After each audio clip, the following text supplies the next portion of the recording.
Nah, terus aguan dicari-cari masalahnya, 9 naga dikorek-korek. Kalian nggak bisa nyentuh itu. Kita ini sudah puluhan tahun hidup berdampingan dengan mereka-mereka yang bekerja, yang punya kontribusi untuk negara ini. Suka tidak suka. Masyarakat etnis Cina ini punya kontribusi besar di Indonesia. Mereka ada 11 juta di Indonesia. Dari semua orang kaya itu, rata-rata ya memang orang etnis Tionghoa yang ada di atas, termasuk Aguan atau Salim, siapa Prayogo Pangestu dan sebagainya itu. Tapi apa yang mereka berikan kepada Indonesia selain pajak? Ribuan manusia bekerja atas dasar pemikiran mereka membuka usaha. Ya, kita apa yang kita lakukan sekarang? Cuma menghitung kapling sorga saja.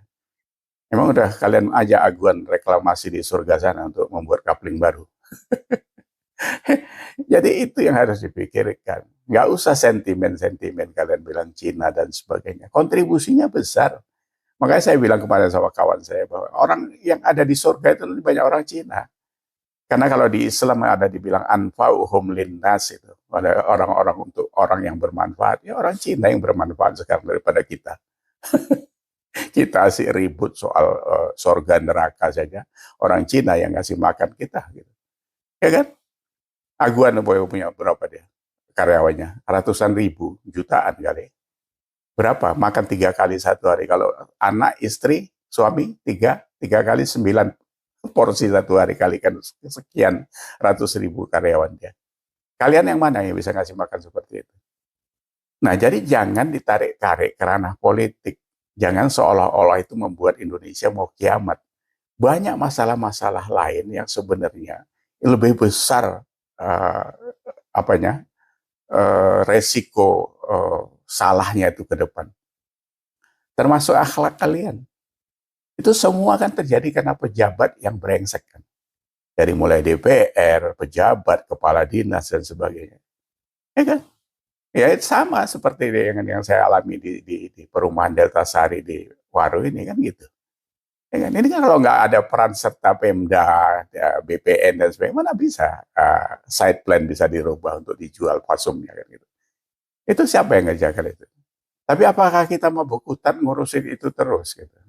Coba melangkah ke depan, DPR itu berpikir yang baik ke depan, duduk. Mana yang salah diperbaiki, jangan diulangi lagi. Itu kalau bisa. Gitu. Kalau saya berharapnya ya pergantian generasi ini untuk merubah itu. Gen Z, Gen Y ini. Kalau yang udah tua-tua seperti kita ini ya udah akut semua. Yang pikirannya buruk, sampai berasap kupingnya nggak akan bisa selesai. Karena memang sudah akhlaknya udah seperti itu. Bukan frustrasi, tapi harapannya udah tipis. Gitu. Jadi harapan kita kepada anak-anak kita.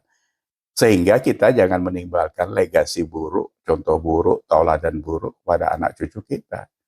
Supaya mereka ke depan jauh bisa lebih baik daripada kita. Gitu kan. Matilah dalam keadaan husnul khotimah, jangan su'ul khotimah. Kan udah banyak contoh. Dan satu hal yang kalian harus ingat bahwa semua yang kalian spill di wilayah kebaikan akan balik kepada kalian dalam bentuk kebaikan.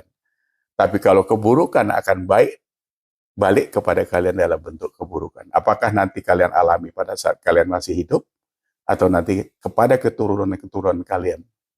Jadi jangan pikir itu gratisan gitu saja, ya kan?